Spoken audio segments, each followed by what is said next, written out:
Hello and welcome to The Last Word on Spurs. We hope you're keeping very, very safe and well. Thank you so much for joining us for instant reaction to Spurs' defeat at home to Liverpool. Not the way we want to start our Last Word on Spurs. Thank you so much for joining us. Thanks so much to our live audience. If you're listening to the show for the first time, you can find us on iTunes. We're on Spotify. We're across all major audio platforms. We are, of course, on Twitter at Last Word on Spurs. We're on Facebook and Instagram too. And it's that word we wasn't hoping to hear. Yep, it's that word therapy again. We're used to having some parties here on Last Word on Spurs. We're back to therapy, but delighted to be joined by three very wise men to dissect that performance against Liverpool and also look ahead to Forest to come in the Carabao Cup. Joining me as ever these days. Listen, no matter if he's in Lanzarote or the UK, always brings something to the table. And quite literally in the background, if you are watching us on YouTube, we say he brings that to the table. He's got a slow cooker in the background. So who knows what cracks will be bringing to the table on this Last Word on Spurs. We've got the wonderful Richard Cracknell back alongside me. Rich, where do we even start with that? Oh, wow, Rick. It's slow cooker over there. It's an energy crisis. It's cheaper than the oven. So, Rick, it's... wow, where do you start with that? Spurs are such a basket case club. They really are. I mean, we were speaking just briefly before we come on air. Evening, everybody, and viewers and listeners and around the world. And look, I was more angry after the Bournemouth game than I am tonight. We just had, as Martin Yole once said, a poxy day at the office. It's as simple as that. We've hit the post, we've hit the bar. We didn't have a ball drop for us. We were bobbins in the first 10 minutes instead of the first 45 for once, and then we came alive. And we've given one goal away because we've done what we've been doing in first halves in 10 minutes. And then, the clown's carve on fire, which was Eric Dier today, which I'm sure we'll come on to, has put us 2-0 down. And then you're always under the gun, even though Liverpool have not been great this season. They still got quality players. But after that, I thought we were all right. It was one of our better performances. So it's a loss, but I'm more hopeful after a performance like that than some of the other games. It just looked like the green shoots of recovery in regards to performances this evening. And I don't know, Rick, I don't think we're that far off, to be honest. I really don't. We're missing Richarlison, missing Son. I said about Dier's made that mistake, but at least he was there tonight, and Romero wasn't, because he just seems that what's more important to Romero at the moment is his international career than his club career. And it seems like a player that could have played and didn't. I don't know. I just feel so mixed with my emotions this evening, because on another day, we've won that tonight 5-2. So it's a strange one, Rick, but hopeful. Yeah. Second half of the season, I'll take that performance. The result is the result, isn't it? Yeah, absolutely. Again, with Spurs, you probably say game of two halves. How many times have we said that on Last Word on Spurs? Back alongside us, great to have him. It's been a while. I think last time he was on, we mullered Leeds 4-0 away. Feels like a long time ago now. We've got brilliant Sky Sports News reporter, presenter, and also golf correspondent and a Spurs fan. I had to slide that in there, Jamie. Please forgive me. We've got the wonderful Jamie Weir from Sky Sports. Jamie, sorry to bring you back for this one, bud. As you know, you can never predict what Spurs will do to you, what game, what kind of performance you'll get. What did you make of that overall, Jay? Yeah, pretty much everything the Cracker says, to be honest. And I'm looking at some of the comments that are coming in, and as usual, there's some knee-jerk, huge overreaction because it was a defeat. But I thought it was a really good performance. I thought we were asleep for the first 10 minutes, and you can't excuse the marking for that first goal. You cannot leave Mo Salah marked in the box. He's going to punish you, and he did. But then from the 10th minute until the 95th minute, I thought we were the better side. I thought we absolutely battered Liverpool. I thought in the second half we completely outplayed them. And it was just one of those days that Cracker said it just wouldn't drop for us. And that makes it even more frustrating, because I think that's our best performance of the season. I think that's probably our best performance since winning at the Etihad back in February. And that's what makes you just feel like you're banging your head against a brick wall, because we shoot ourselves in the foot again. We're well on top when Dier decides to just gift wrap a goal for Mo Salah. That just completely takes the wind out of your sails. But then to have the character to come back in the second half and put in a performance like that, again, as Cracker says, I'm almost, even though it was a defeat, there's almost optimism now, reason to feel optimistic about the future. I think we're just staggering over the line to get to the World Cup. Players are knackered. Players are just desperate to make it to the World Cup. I think some players, we've got injuries, but clean slate after the World Cup. We come back. We're going to go into the break sitting in the top 4, into the knockout stage of the Champions League. Hopefully, we'll see what happens against Forest midweek, but through to the next stage of the League Cup as well. So, look, there's reason for optimism. Obviously, a lot of people are going to overreact because it was a defeat at the end of the day, and we seem to always do this against the big 6 sides. But I thought that was a really good performance, and it's a game of fine margins. If Perisic's header is just that far to the 2 inches further left, it's 1-1. If the referee awards a penalty for what looked to me like a push on Sessegnon, it could be 1-1. We hit the cross. Perisic hits the crossbar in the second half. Longley has a great chance with a header. It's a game of inches, and if Dier just gets his big head on it and heads it upfield rather than trying to do a cute little header back to Lloris, then we're going in, at halftime with a much better chance as well. So, look, hugely, hugely frustrating, but I'm not down in the dumps after that performance. I think we were brilliant, and there's definitely, as Cracker says, green shoots of recovery. Russ, coming over to you. Listen, we've got the wonderful broadcaster, sports journalist, talkSPORT's very own, National Radio's very own, UK 10 to 1 p.m. weekdays, and so much more he does. We've got the wonderful Russ Williams. Russ, I know we picked the games for you. I'm not sure you wanted to pick this game for yourself. It's Spurs Liverpool. It's a horrendous record now got against the Reds, but overall, tell us how you feel on the back of that, Russ. Well, first and foremost, thanks for having me on. It's great to be on with Jamie and Crackers, and hello to everyone who's watching and listening. I mean, I think the boys have summed it up, really. It's a bit difficult going third. I think maybe the angle that I'll come to it from is I thought the second half performance was one of the very best ones that we've managed to put together this season. There is a mentality problem with big clubs amongst a lot of this group of players that we've got, and I think Antonio Conte knows it after the game. I'm sure you're going to play a clip in a bit, Ricky, if I know you. I mean, he talks about injuries, and it's very difficult when you've got injuries, and that obviously underlines the depth of the squad at Spurs, frankly, isn't good enough. And we've got an awful lot of, in my opinion, dead wood that we need to shuffle out of the club. People who've had their time, and we need to get some quality players in. Left-footed centre-back, 2 world-class wing-backs, a locksmith in midfield, all right? Because Basuma and Bentancur today were absolutely magnificent. There's a positive, apart from the performance in the second half. Harry Kane's goal was a brilliant finish. We were unlucky. Boy, we were unlucky. It was definitely a penalty. I mean, Gary Neville said, it's a little bit of a nudge there. It wasn't a little bit of a nudge. If you saw the third replay of the second angle that they showed on Sky, it was a blatant push in the penalty area, and Liverpool would have got that. But for some reason, VAR and referees don't seem to want to give us anything. So I've got my list for later on in the show. Russ's hatchet, chopper is coming out.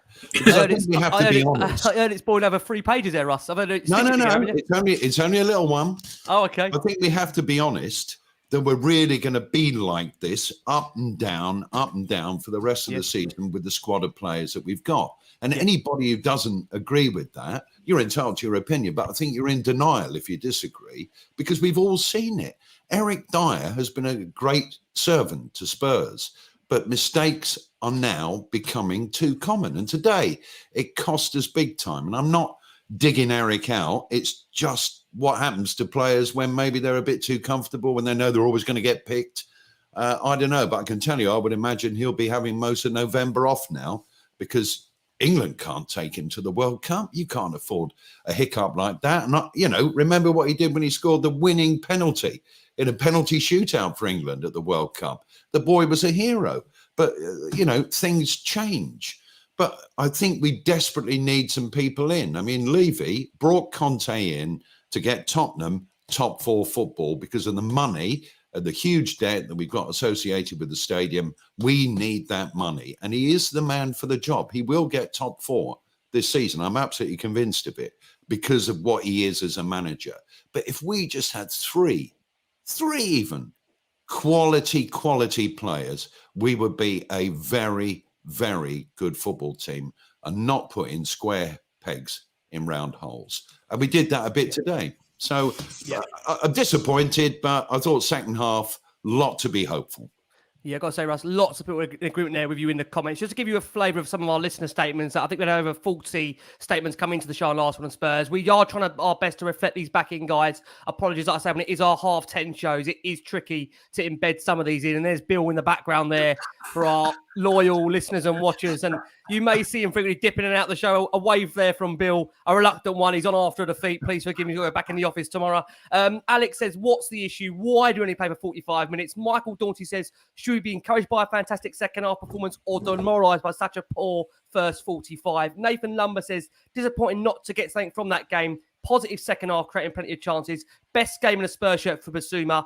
Instant impact from Decky and Doherty far more threatening than Emerson. Elliot Saraf says, yet again, individual errors costing us, and I'm sick to death of it being the same culprits. We're never going to win anything if we continue like this. Much better in the second half, but seriously, why do we do it to ourselves every single season? David Lynch says, probably our best performance so far. Stonewall penalty would work. It could have been so different. The boys gave absolutely everything, especially after that draining game midweek. Disappointed, but happy with the team. Daniel White says, second half will paper over many cracks yet again. The fact is Liverpool sat back and allowed us to play second half, yet they still had the better chances in that half, and we deserve naffle out of that game. It's an embarrassing way to play football. And Hans says here, I have to say, the loss aside, I was very happy with the second half. When can we start playing like that in the first half too? And surely now Doherty starts ahead of Royale from now on. Kulu is the game changer. As always, a last word on Spurs, I have to say, such a variety of different opinions. And that's why we love the show. Again, everybody entitled to their say, and these boys will do their best to unpick it as best as they can. So, Cracks, let's come over to you. Listen, you've all given a really good summary of how that game went. But for Spurs, obviously, to produce a second half where it was a rally again, but Salah's brace ultimately means Liverpool get the points. Look, 7 points now between the sides. And all I can say is you saw the way Liverpool and Klopp celebrated it like that at the end. They knew that was a massive win for them. So I think the $1 million question right now is, Cracks, why are we starting these games ever so slowly? Because I can't imagine Antonio Conte is telling the boys before they go out, right, I want us to be tepid. I want us to be in our shell and not to attack. So why do you think, Cracks, we are starting these games so slowly at the moment? Well, he's clearly not telling them that, Rick. And I think today, more than any other game this season, has shown where the problem lies. And it's in certain players, and there's a few of them, and their mentality.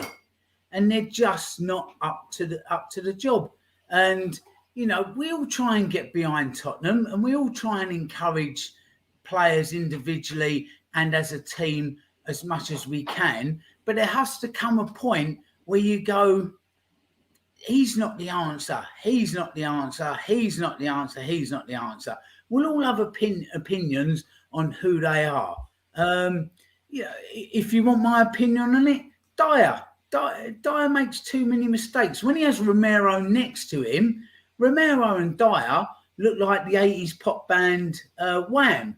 But when George Michael Romero goes missing, we're left with Andrew Ridgely like Eric Dier, aren't we?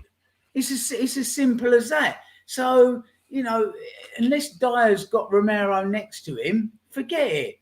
And how many times has he done that now? Made that mistake. So he's come to a point, and I like Dier. I like Dier as a person. I like his attitude, his upbringing, and his childhood. It's very similar to what I've put my boys through moving to Spain, where he's moved to Portugal, and it was the making of him, and it's rounded him as a person. But if we put him on the market tomorrow, did Man U buy him?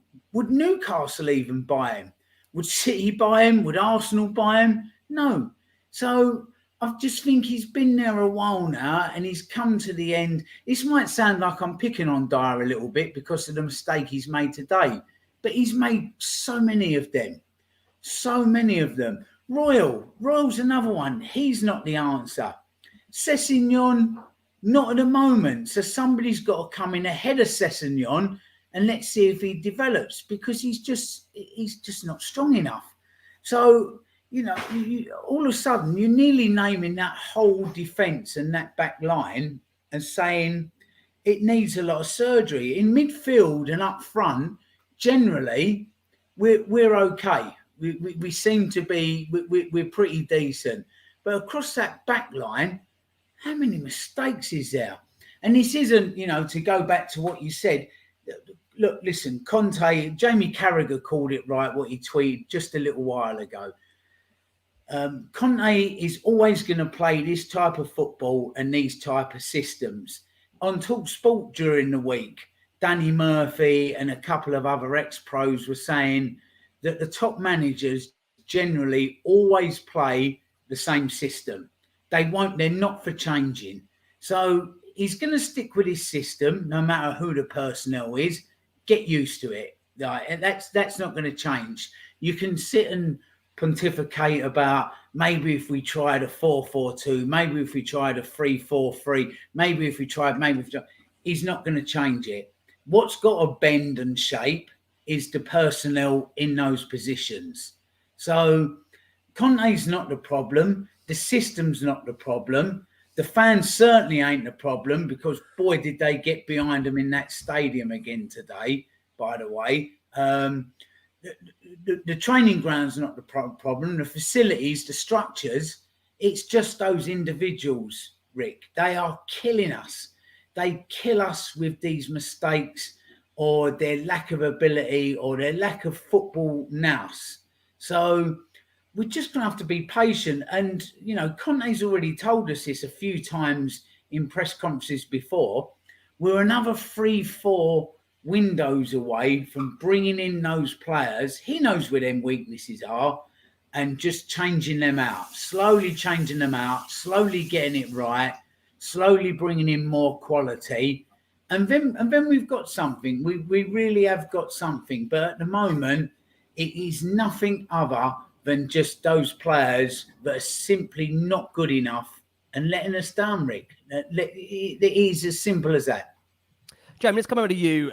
I mean, we know, and we've discussed this off air, that we can't be giving teams, essentially a 2-goal start every game. I think there's no doubt about it. That performance today deserves something, especially second half.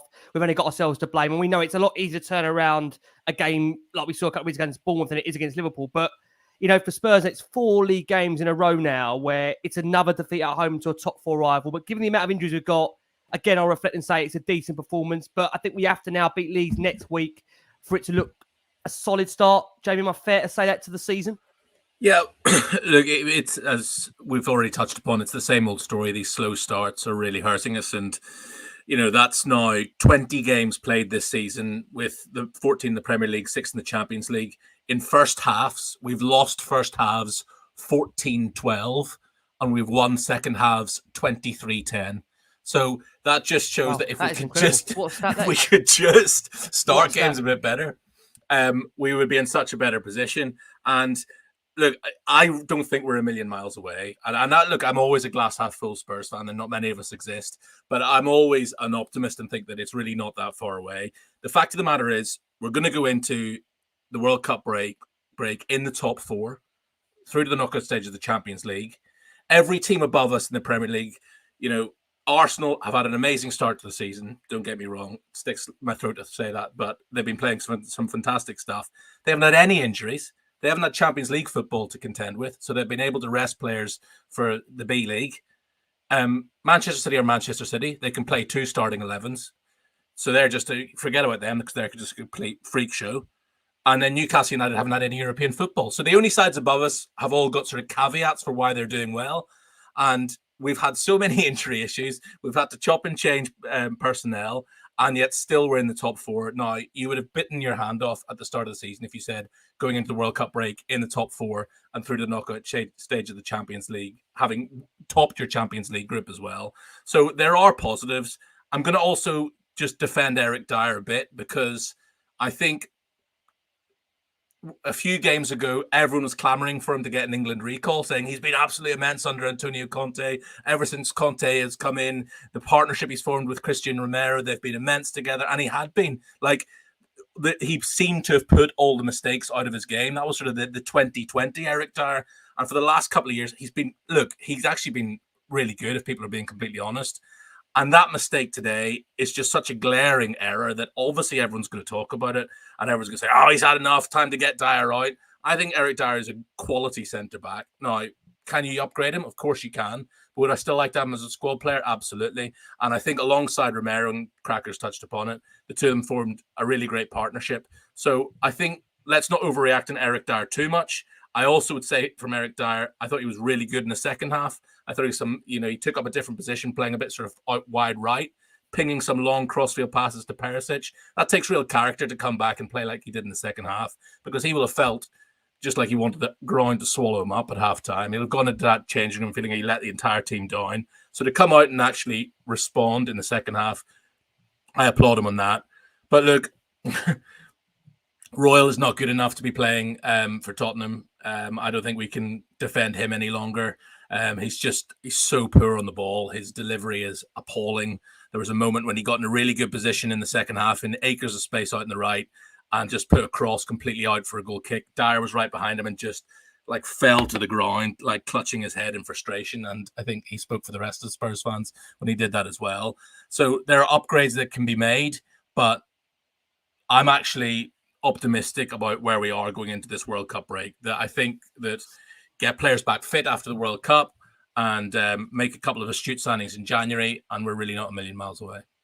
Yeah, again, I got to say, Jamie, lots of people, reflecting what you say in the comments there. I mean, Eric Dier, just to let you come back on that, Jay, you say there for you think he's a top-class defender.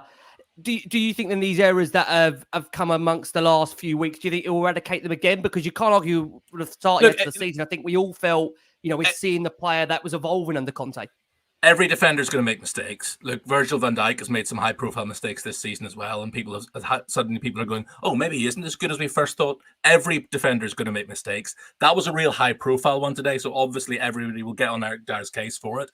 But he hasn't been great in the last couple of weeks. But apart from that, alongside Christian Romero for Spurs, he's been immense. Like, he's been comfortable on the ball. He's been putting his body in the way. He's been making some great blocks. He's been composed. I mean, he's been excellent. I don't know how anybody can disagree with that.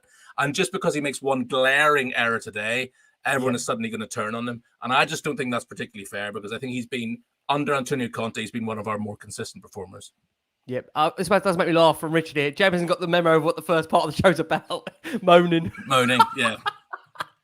Oh, bless you. Listen, that's what we do. I'm trying to do what Spurs don't do, and I'm trying to start the first half well. Yeah, listen, we're gonna have some of that glass half full. Come on, please. Yeah. Last one of Spurs on a Sunday night. We have to. I know Russ will, I think, definitely give us some view on this, because Russ, you've always, I think, said this on Last Word on Spurs that, again, that today's a game that we didn't deserve to lose, but we do seem to have those same players letting us down that have been over the last 5-6 years. And I think the issue is that when you have individual errors that cost you in big games time and time and time again, then however good a second half performance will be, it's going to ultimately be overshadowed by the result. And yet those players that are making the same issues time and time again. So, Russ, is it just as simple as getting those players out that you believe are making these errors, or are they able to be coached to be better than what they actually are, in your opinion, Russ? Well, if I compare it to cars, when Conte came in, we were a Dacia, really, weren't we? I mean, we weren't in a very good shape at all. Now, I think he's got us to a really quite a nice BMW.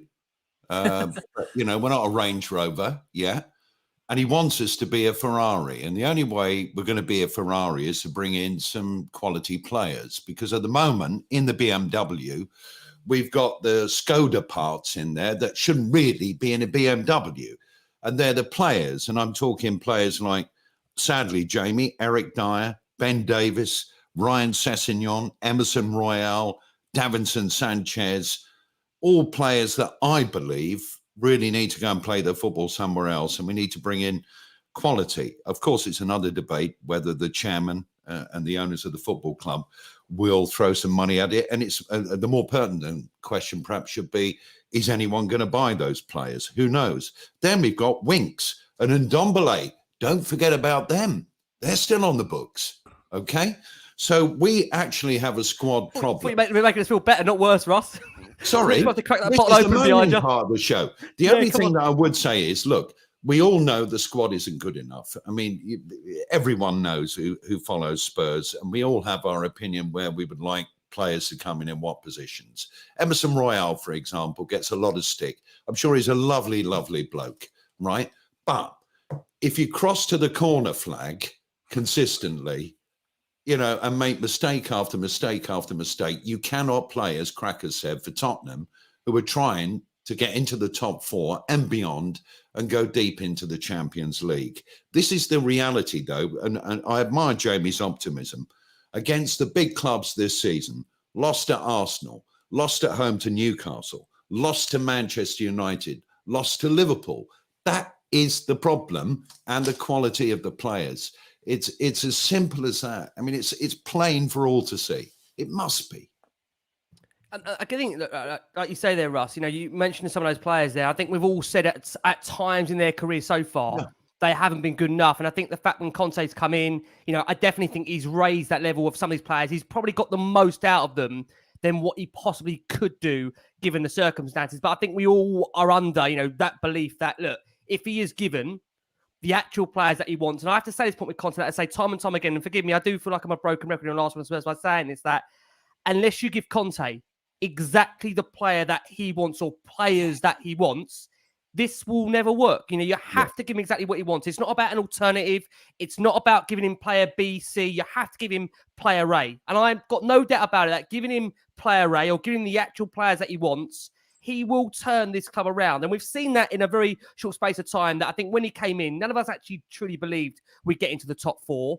To get into the top 4, Spurs in a position now where, I know I still know there's a massive debate about the style of football. But again, I think many that watch football and know Conte, and, you know, he's not a tick-attacker manager. He's not a Pep. He's not a Graham Potter. You know, he's not that kind of manager. He's pragmatic, gets results, wins trophies wherever he's been. You know, he's a serial winner. And I know with Mourinho, there's that argument that it's very similar. But the difference with Mourinho is that, you know, there was real no attacking style with him under Spurs. Whereas Conte, we've seen last season, we were beating teams for 3-4, 5-0. We really was. So I do believe that it is a player thing. You get him the players he wants, we will achieve what we possibly can. And again, today, just a reminder, no Son, no Richarlison, only Kulusevski for really 30 minutes. Basuma, probably his best game in a Spurs shirt, no doubt about that. Kane, Perisic, also very good in that second half. So there are positives that we can take. But I think we do have to, you know, again, go by the fact that we've seen that some of these players simply aren't good enough, and it is a process. It is going to take 3 to 4 windows, as Conte has alluded to and said, to get this club to where he believes it needs to be and wants to be. And I think we are at that point again now where it is a bit of a crossroads moment where we have to now back Conte. He needs to commit to us in terms of a contract. I think he has to, because how can we be in a situation where we've got a guy with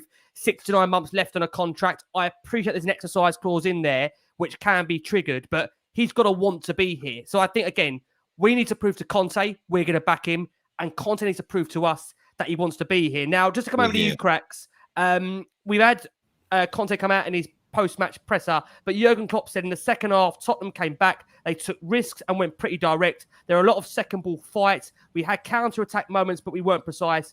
Then Spurs scored, and it was a really well-played goal. And Conte actually said before answering his first question, he said, can I ask, what did Jurgen think of the way we played? And he said, Jurgen thought we played well, and to him, that was very important to hear that. But Conte said overall on the game that Liverpool's a really good example that you need time and patience.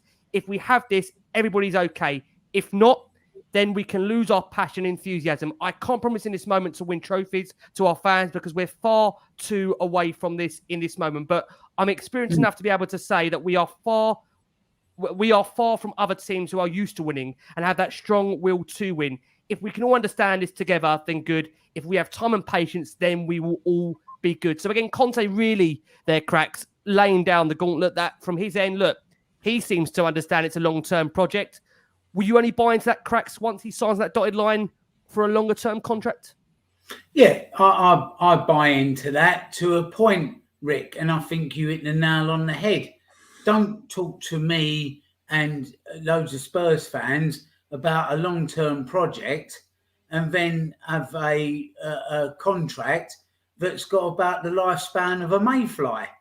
So, you know, if you want this long-term vision and project, and you want your chairman to buy players to suit that vision that you want, then you have to uphold your end of the agreement and go, okay, give me that 3-4 year contract and I'll sign it. And then he signs it and says, I want to see this through, but I also want to see from you a commitment to push the boundaries financially on what we're going to do to bring those players in. It's as simple as that, Rick. There must be a level for all the criticism that we give the board of Tottenham Hotspur.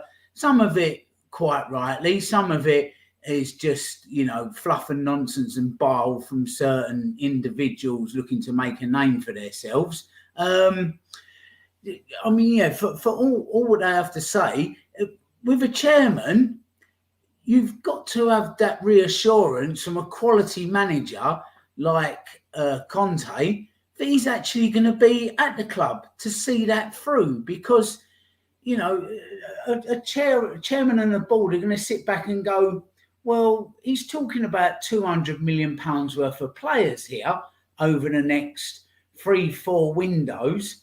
And if he's not signing a contract and then goes, oh, I'm really sorry, you know, I've been made a better offer by Inter or PSG have come in or etc., and we have to go out and get ourselves another manager, what are we going to do if he comes in and he goes, well, all these players that you've bought don't suit my style of play. They don't suit what I see as the future and the vision for the next 3, 4, 5 years that I'm going to be here.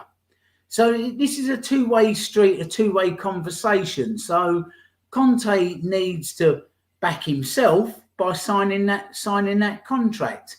You know, somebody put a comment up a little while ago saying that it's a tactical issue that we start these first halves the way we do. And he may well be right, I think, because we've done it so often. It's got to be something tactically that he's instilling into the players within each individual game of conserve some energy, go in the second half. He can't legislate for the, you know, stupid mistakes we make within that. But this is where I come back to this blueprint of the way he plays. This is what he'll do, and he'll carry on doing it until he gets the personnel that do manage out games in a first half and not concede, and then hit teams in a second half. And he'll continue to do that, and eventually he'll get the personnel to do it. So, yeah, listen, Antonio, just sign a contract. He obviously loves the club.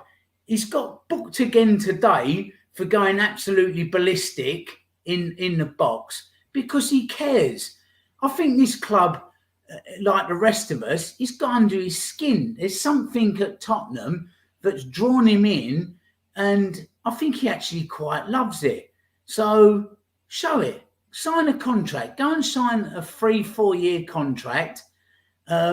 And I'm sure then you'll have much more confidence from the board to actually dip into the, like, you know, the white fivers under the mattress to give you the people that you want. So it's a two-way thing, Rick. But he is spot on. We need to be patient as well. It's no good booing at half time in games. Yep. And everything and knee-jerking. You know, I mean, I know a lot of that is Can I say, Rich, just on that point, isn't it? Yeah, just on that point there, Conte actually addressed those halftime boos. First of all, I think we have to show a great respect all the time for our fans. They are our fans and they pay their tickets. At the same time, if you ask me, I was a bit disappointed, yes, with regards to the booing. It's interesting because I think that's the second home game in a row. Premier League, obviously, Spurs have been booed off, of course, Newcastle being the last. I mean, do you have a view on that, Rich? I mean, again, we're paying and watching. It's become a societal thing, Rick, of everything right now.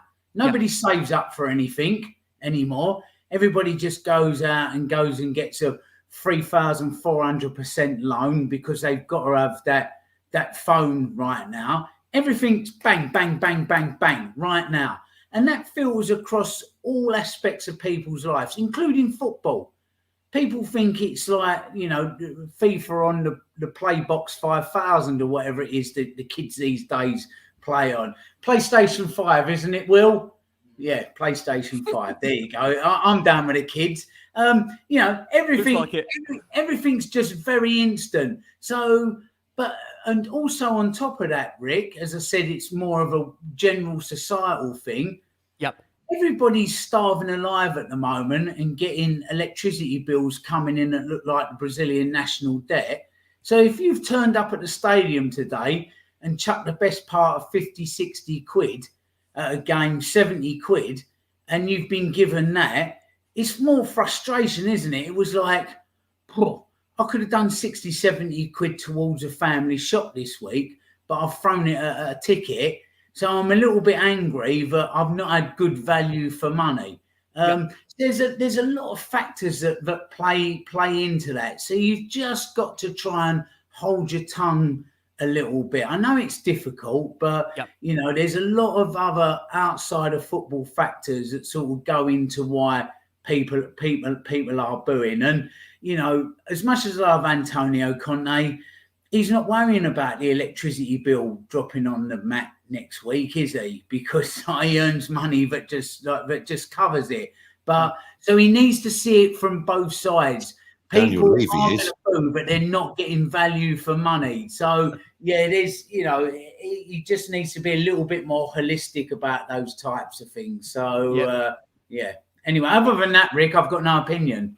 No, absolutely. Can I just say it's coming up to nearly our first break of the show. For one for the bingo callers out here, conscious of time, get that one marked off very, very quickly. Alex Wilding says on the train on the way back, how can I listen to this on audio? Alex, all of our shows, even therapy and party times, are released on iTunes, Spotify, across all of our major audio platforms. You can hear all of these boys' dulcet tones tomorrow morning. I know a lot of people have to calm down after a defeat and they like listening back to it on the morning after. Who can blame them? But I have to say, there's about 700, 800 of you watching us live here. So again, thanks so much for all of your incredible support. Never easy after defeat. Jamie, just want to bring you in because, listen, you've had the pleasure of interviewing Antonio Conte on many occasions, both this season, last season. I just wonder what feeling you get from when you interview him as to whether you feel that you can get any inclination in terms of how he feels towards the club, whether you feel personally as a fan and as a journalist on the two aspects, whether, you know, this has got really under his skin, as Crack says there, and he is really committed for the long term. Do you have a view on that on both sides of the fence? Yeah, I mean, I agree with Crackers again. I think, you know, I think he is really happy. I think he comes in every day with a smile on his face and is enjoying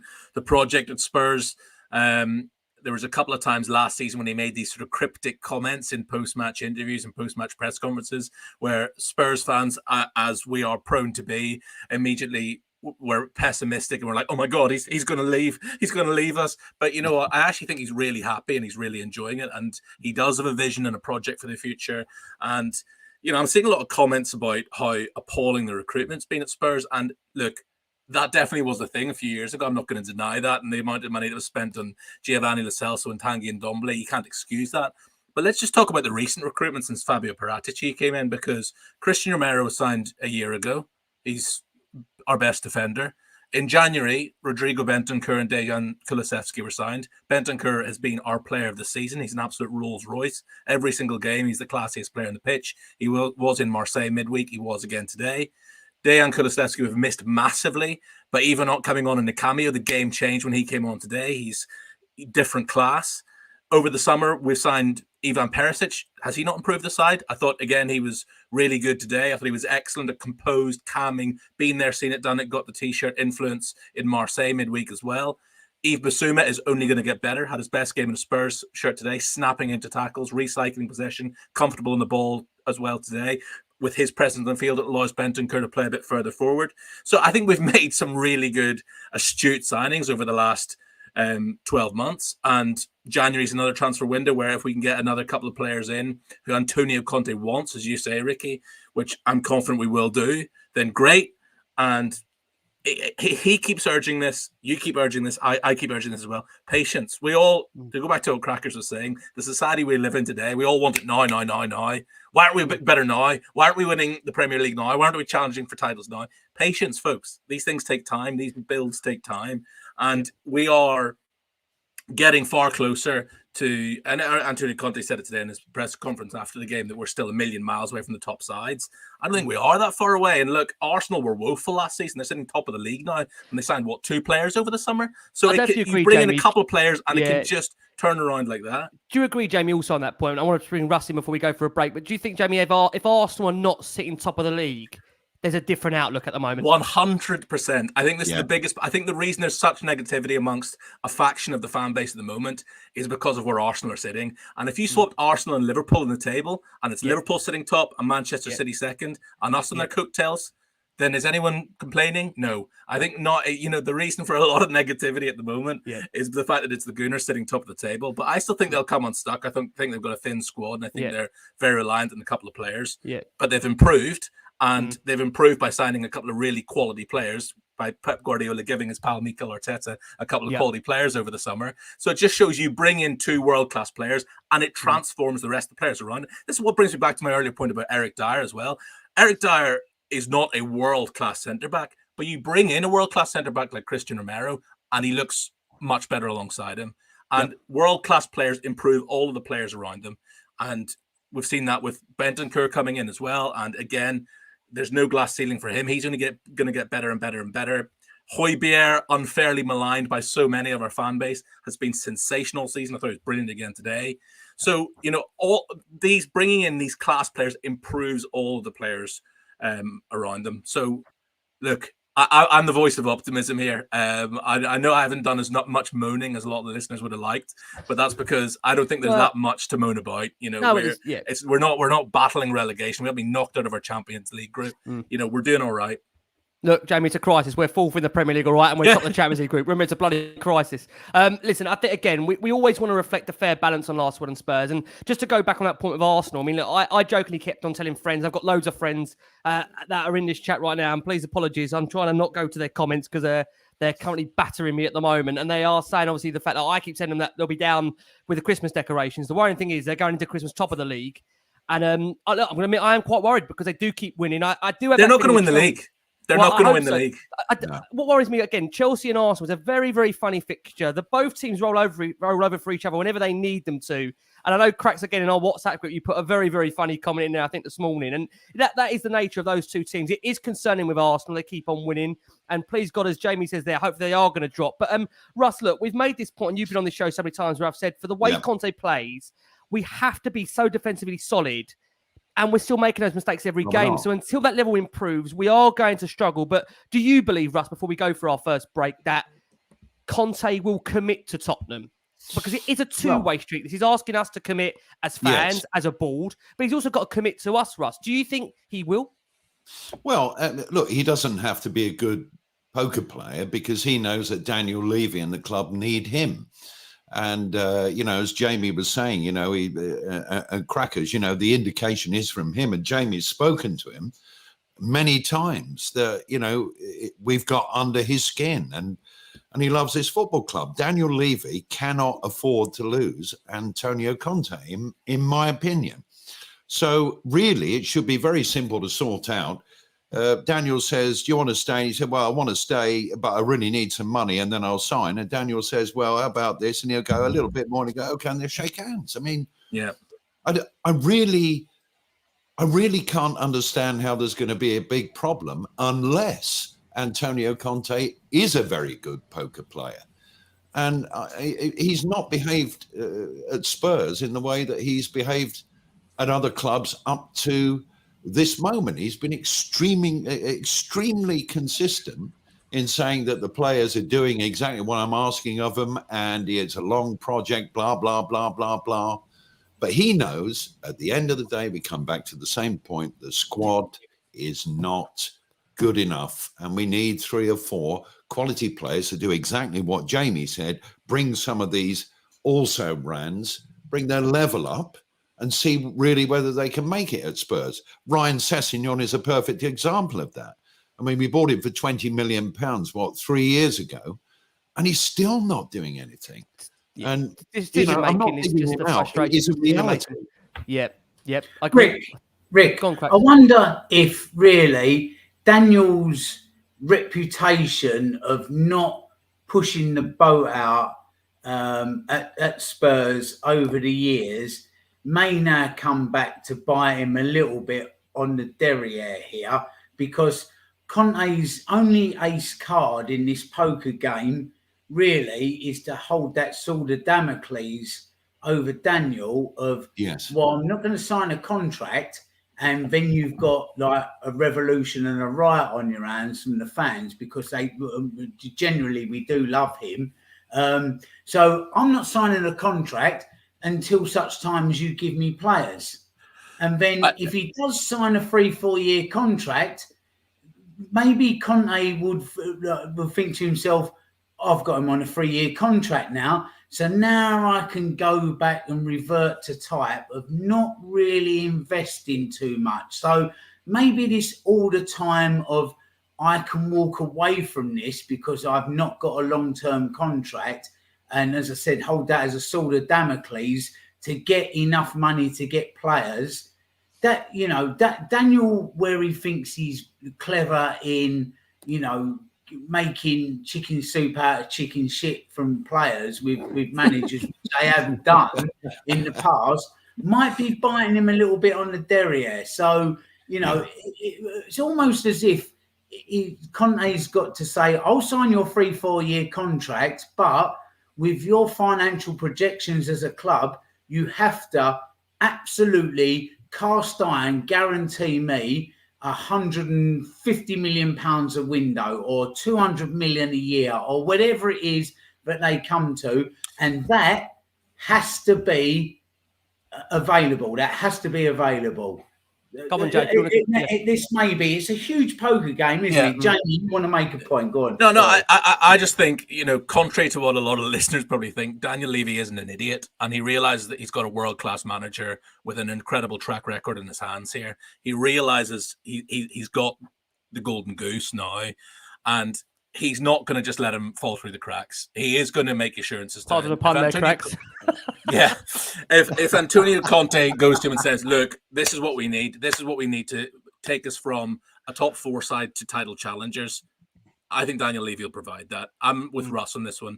I think, you know, it's a little bit of both sides playing each other at the moment, but there will be an agreement made. I think Antonio Conte loves it at Spurs. He's desperate to stay there at Spurs. He's desperate to build something. I think Daniel Levy realizes he's got a world-class operator now. And I think they've got a really, really good working relationship. And again, you know, you asked me what I see from being behind the scenes at Spurs. I see that there is now real unity, that there's real trust. Antonio Conte trusts Fabio Paratici.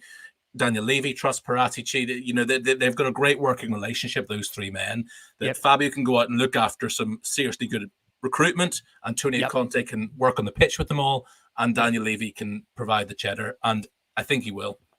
Yep. Well, let's hope so. Guys, thank you so much. We are going to go for our very delayed first break of the show for our listeners and audio. For our watching audience here, we've got a good 700 to 800 of you watching us live, taking the therapy on Last Word on Spurs. We're joined by the brilliant talkSPORT's very own and National Radio's very own, the brilliant Russ Williams, the superb Mr. Richard Cracknell, who cracks me up as he always does there. Another pun for you. I've got the wonderful Jamie Weir from Sky Sports. Lots of balance here in Last Word on Spurs, as always. Before we get into the lineup, only because I didn't think it was right to start with, now it's time to start with it. We are delighted to be sponsored by the Beavertown Corner Pin. That is the Beavertown Bang opposite your South Stand. We are going to be bringing you a live Christmas show to come, hopefully with Spurs cementing 3rd or 4th position by the time we do wrap up for the World Cup to start. Only a week away now.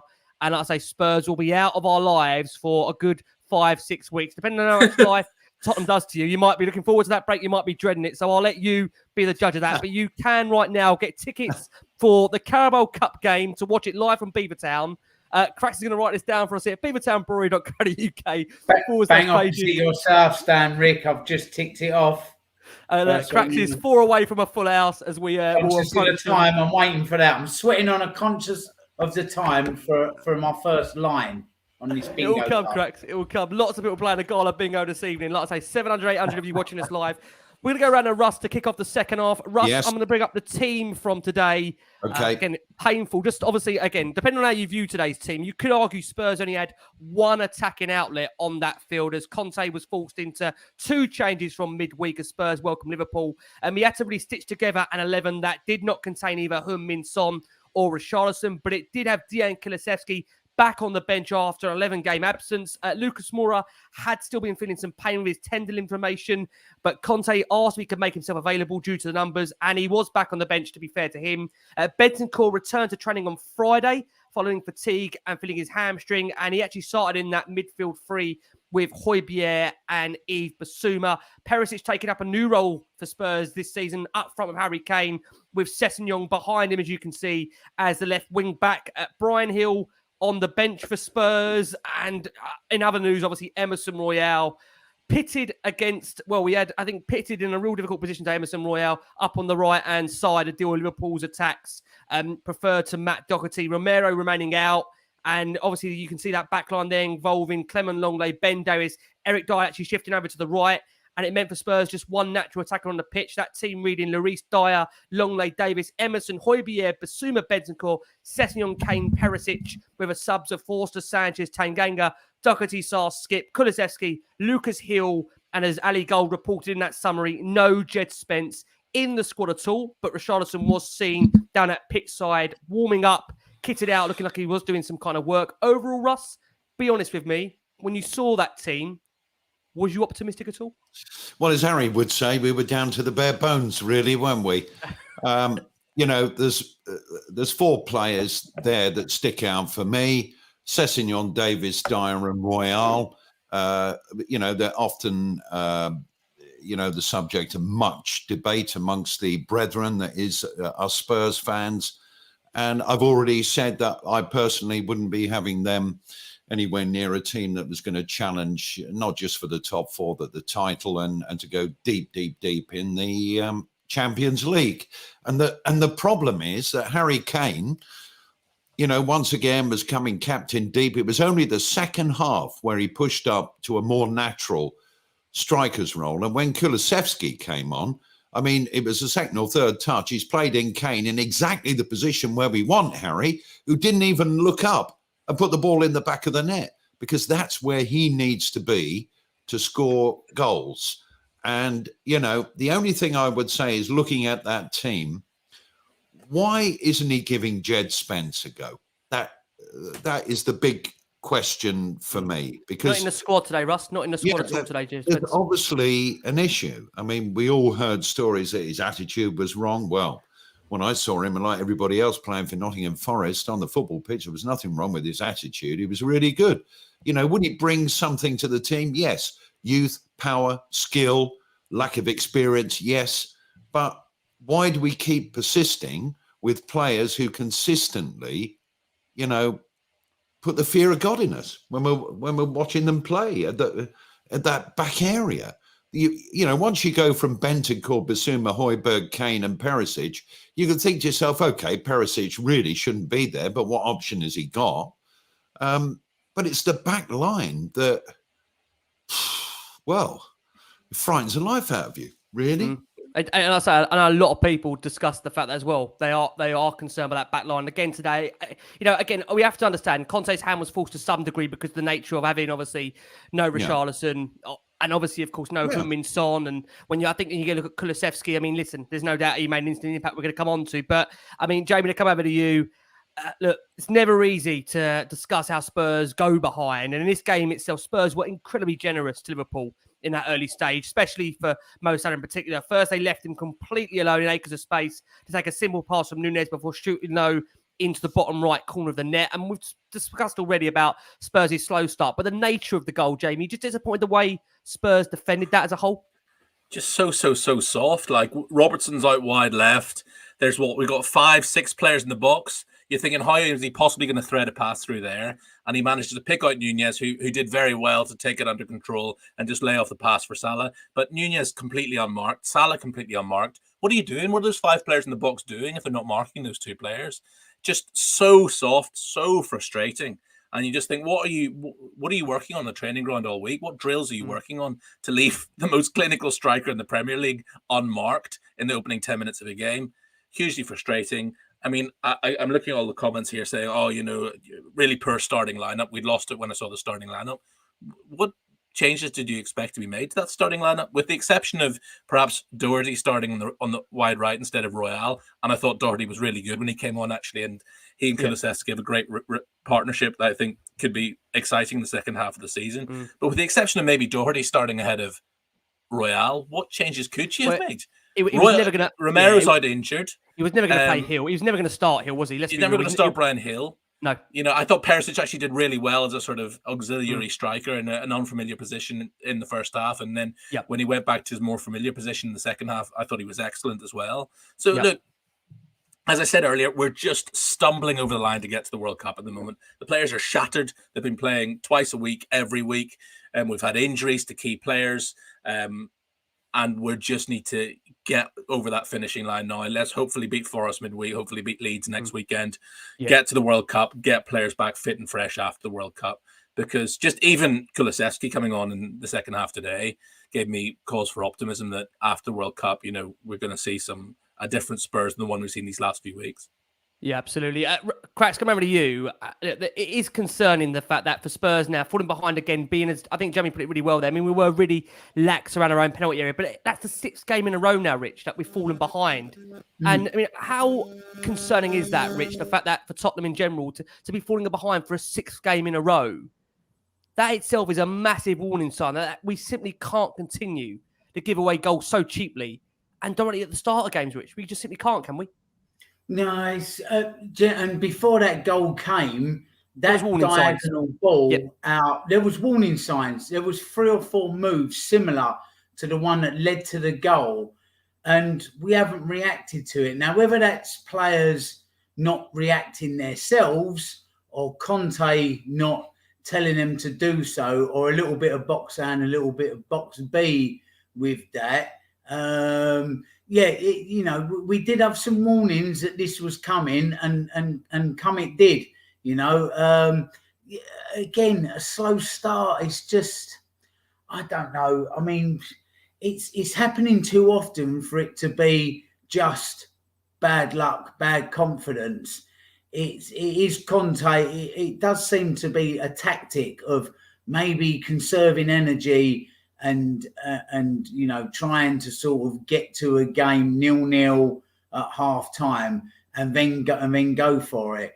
But that's clearly not working. So Conte really needs to go away and look at this. But as much as that might be something for Conte to look at, you can't legislate for some of the mistakes and poor play that's being made from players that are now no longer good enough to start for Tottenham, Rick. I mean, when you see the words Dier and Royal written down together on a team sheet, the only thing that fills you with more horror is a certain prince when you see Dier and Royal together going for a pizza in Woking. I mean, it's just, do you know what I mean? It's that one in.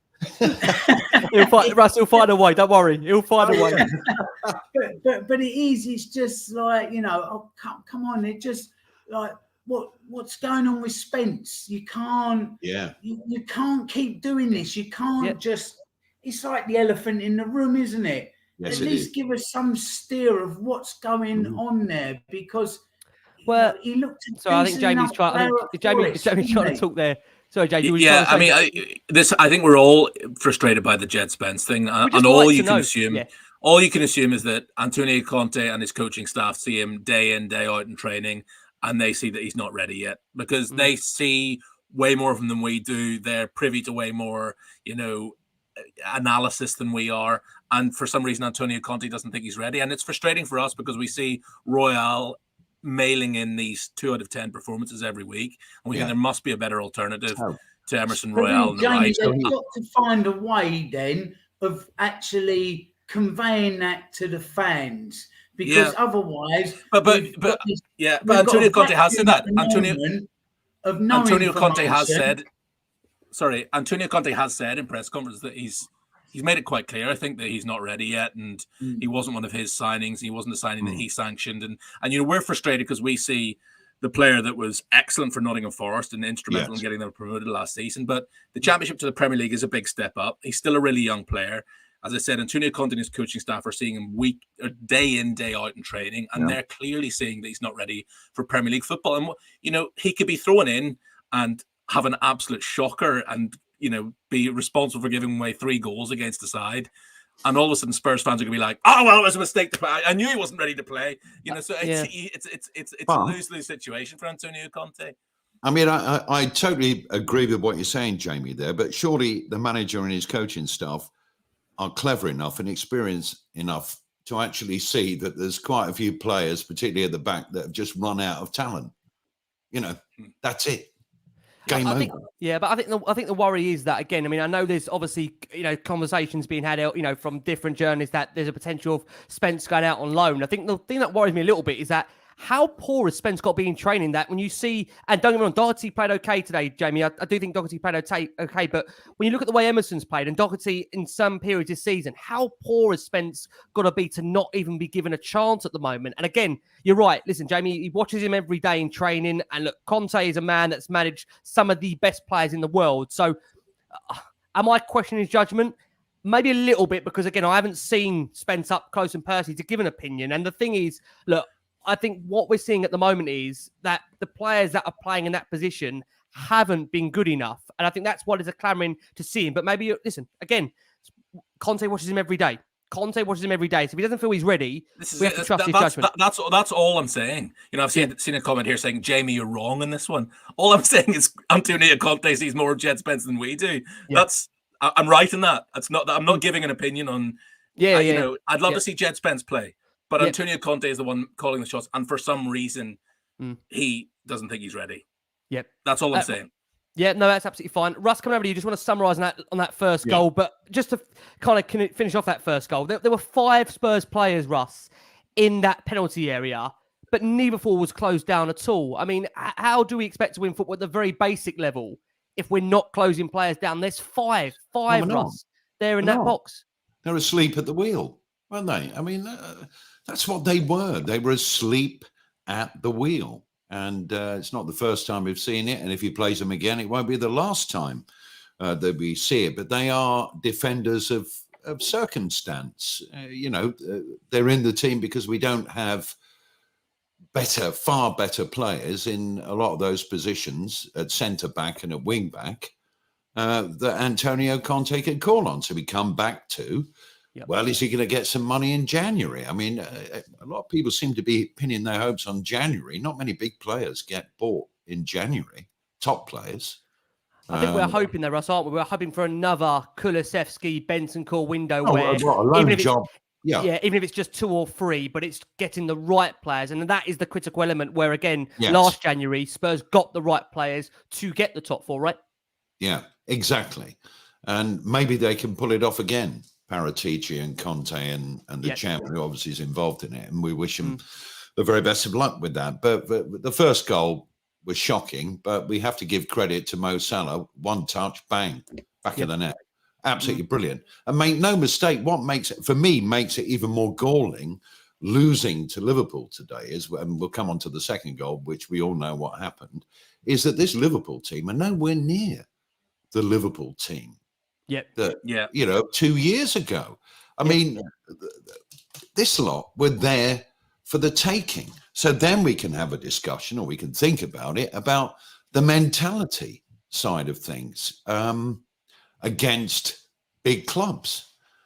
There's all sorts of questions. But I don't want to be too downbeat, because I really enjoyed the second half, even though we lost the game. And that was Conte's system, by the way.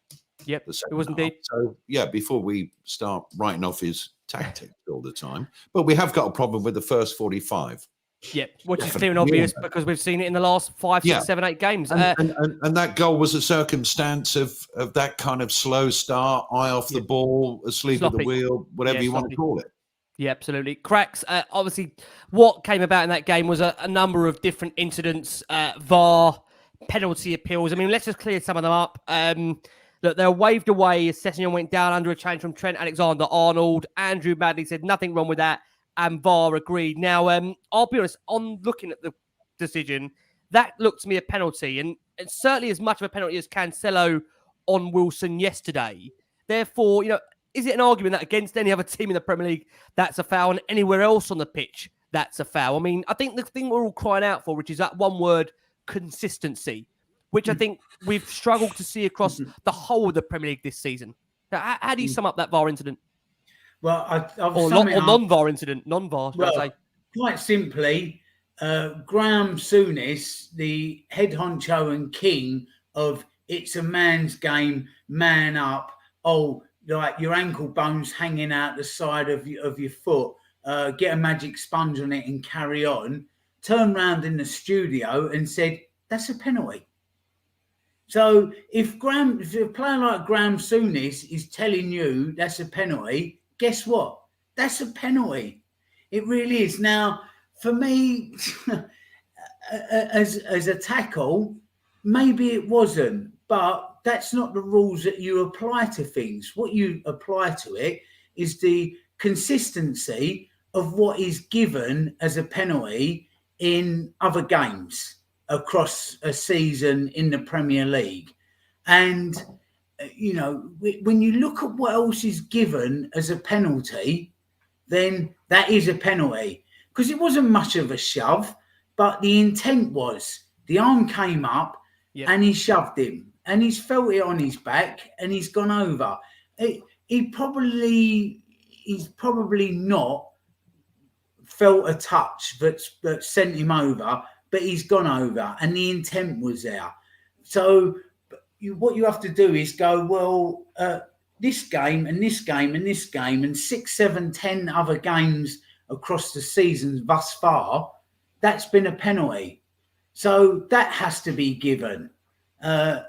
So that's the problem, Rick. And Graham Souness says it's a penalty. It's as simple as that. You probably can't even get a better endorsement of it being a penalty than Graham Souness saying so.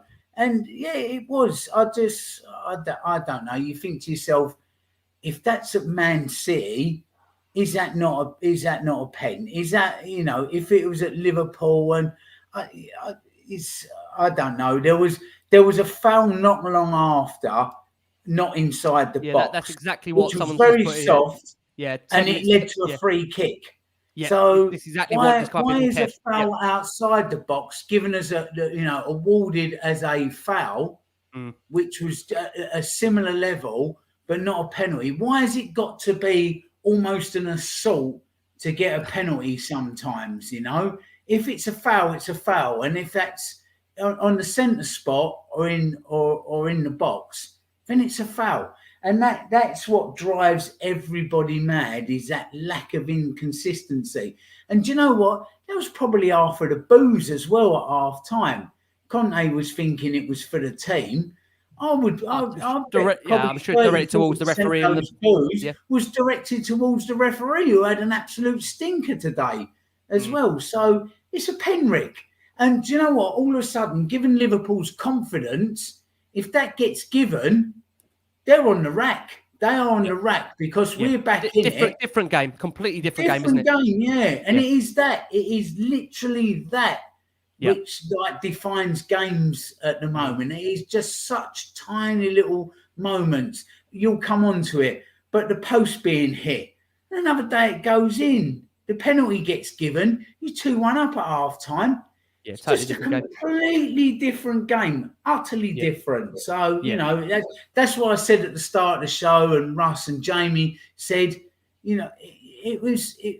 it's frustrating that we lost, but not a disappointment, because it was just tiny little moments in the game. Such fine margins. It was the butterfly's wings that's caused a tidal wave, or whatever the saying is today. Yeah. It really was. Yeah, I'm going to come over to Russ. I mean, Andrew on the screen, it says, Man City got a penalty yesterday. Kevin De Bruyne flipped the wrong leg and went down when he barely got a touch. I think what is interesting, he brings up Man City there. I haven't had this verified yet, so please forgive me. But apparently, the referee, I think today, was on the VAR for that decision. And, I mean, you could argue that it is consistent, because the one at City was with Cancelo. If that is a penalty, And surely the one today has to be Russ. I mean, well, it was, and there were. For me, it was 100% a penalty because when Sky, obviously people in the stadium wouldn't have been shown it because it's too controversial. But Sky showed 3 angles, and the middle one clearly showed Trent Alexander-Arnold. Yeah, exactly what Jamie's done there. He's gone right into him. Now, the angle that the referee was looking at didn't look anywhere near as bad, but. Antonio Conte said after the game, we have no luck with VAR this season. And I think I do think he's got a point. There was an incident in the second half that I was convinced would have been given at most other games as a penalty. I think it was Thiago with a very high kick on Bentancur. And on commentary on the game, they said, "Oh, that was maybe half an inch away from Bentancur's face." But you could say the intent was there. But, oh no, the game just carried on. I mean, I think the referee today didn't have a good game at all. But didn't he love giving Antonio a yellow card? They think it's a badge of honour, don't they, these referees? I mean, it's mad. We applaud him, don't we, for the passion that he shows. And we don't want that to ever go from his game. So we hope that isn't going to affect him. But it's, again, coming over to you, Jamie, I don't know if you more of a view on the fact that it's just the lack of consistency, which is the ultimate frustration this season amongst supporters generally of all clubs. And I think every fan base feels as if the referees, the officials have it in for them and they're being singled out by the referees. But it just feels recently that a lot of things have gone against us. And I think that penalty in the first half is one of those that if the referee gives it on the field, VAR doesn't overturn it. And the fact that the referee didn't give it, VAR didn't overturn it, if you understand what I'm saying. And in the second half, Russ talked about Thiago giving Bentancur a clout. There was also Fabinho gave Højbjerg just a big wallop right in the edge of the penalty area, which had been a free kick in a really dangerous position. So it just feels we're not getting any breaks at all. And the standard refereeing is just abysmal. And people will say, VAR. First and foremost, it's the people operating the VAR that are the problem. And it's the referees who are actually on the pitch. I've never known refereeing to be of this lowest standard. It just feels like every game is a complete lottery, a complete toss of the coin. It's crazy that when we've got the arguing now the best and most expensive league in the world, that we have a football club we support in that, and yet the officials it doesn't seem every week you're getting these same controversial decisions week in, week out. I don't know, Russ, you want to come in on that point there? It's just frustration, right? They're pound shop in comparison to what the league is worth. I mean, that's what we're seeing. All of the fans of all of the clubs and all of the decisions, well, not all of them, but a lot of them with VAR are, well, to me, I would love, this is a whole bloody show, isn't it? To me, you get one look in slow motion, one look in real time, and then you have to make the decision, right? Not all this 4, 5, 6 minutes for decisions, because how could it be a clear and obvious error? Exactly. It kind of takes that whole out of it, doesn't it? It takes the whole element of that out of it. Yeah. Apparently in the World Cup, by the way, they've got automatic VAR for offsides. Well, let's see how that goes. But I do think that PGMOL need to start finding some really good officials from somewhere. I mean, Michael Oliver is a very good one. But we've lost the likes of Andre Mariner, like him or loathe him, he was a good referee. We go back to the Howard Webbs of this world. But consistently under Mike Riley over a period of years, we seem to have dropped our standards a little bit. And for something that's so important, as well as being entertainment and a real part of the fabric of people's lives, whoever you support, you've got to have a fair game where most of the time the decisions are right. All football fans know that you have to, if you're a fan, have those moments in the pub where you say, can't believe that wasn't given. That was stonewall, this, that, and the other.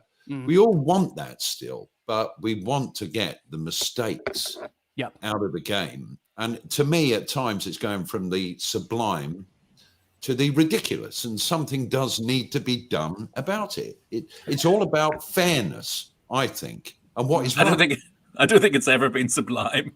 I think No. it just goes from the ridiculous to the I ridiculous. think you're every right week. there, Jamie. I was getting poetic. Sorry. Rick, can I jump in there with refs? Because I've made this point on the show before, but a long time ago. Before VAR, they looked at refereeing decisions over about 5,000 incidents, and they found that referees, without the aid of VAR, were getting 98.7% of decisions correct. Yeah. So they had a failure rate of 1.3%. 1.3%. Now, and I've said to you before, I looked up a few other things with machinery that gets used in operations in hospitals. Yeah. If you've got a success rate of 98.7% with a piece of vital equipment in an operating theatre, it's passed and deemed as worthy and safe to use. Railway signalling, if you've got a failure rate of 1.3%, it's passed. So, and this is life and death stuff. Life and death machinery, life and death stuff machinery with a 1.3% failure rate gets passed. So if you've got referees with a 1.3% failure rate, there's no need to do anything about them. No need to do anything about them. Jamie, you got a view on that? Now you put your hand. Yeah, no, I was just going to say, I do understand the get rid of VAR argument, but get rid of VAR, we still wouldn't have been given a penalty in the first half today, and we still wouldn't have been given multiple falls in the second half. That was the referee that made those errors. So you can't blame VAR for not getting that penalty in the first half. That was the referee's fault. The referee sees Trent Alexander-Arnold, gives Sessegnon a shove in the back. If he's a quality referee, he should be just pointing the spot right there. Yeah. So that's the problem, that the referees aren't up to scratch. Forget about the technology. It's the refereeing that isn't up to scratch. Yeah, I agree. Jamie, we're going to come around to you next. Here, guys, here's one for the bingo card. Cracks, get ready to scratch it off. Conscious of time. There you go. Jamie, we have to talk about Eric Dier. You kind of brought him up at the beginning there. So just want to get your thoughts on that overall goal. Spurs conceded for 2-0. Look, I mean, it was a real gift. He attempted to head the ball back to Hugo Lloris. Instead, hit his shoulder, bounced straight to Salah, who chipped it over Lloris. It was a poor moment from him. Look, Jamie, do you back him? Listen, we're not going to try and change your mind. It looks like you're a big Eric Dier fan. Again, he's given, as a servant, a number of years to Tottenham, which, again, in the difficult moments, he has been there, fronted out and faced it out. Do you think he will come through this latest run of setbacks? Yeah, I think so, because I think we saw in the second half that he did. I thought he was really good in the second half. Like I said, he was marauding down the right. I think he's a better right wing-back option than Emerson Royale. And he was pinging some long crossfield passes to Ivan Perisic. I think he's comfortable on the ball.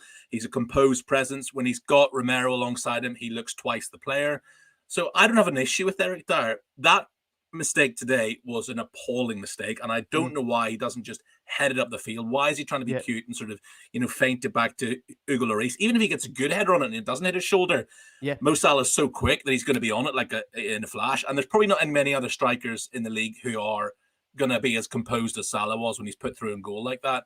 But it's just a huge mental error. And I keep going back to the point that, a few weeks ago, everyone was clamoring for Eric Dier to be in Gareth Southgate's England squad, and he was recalled. Since then, he's had a bit of poor form.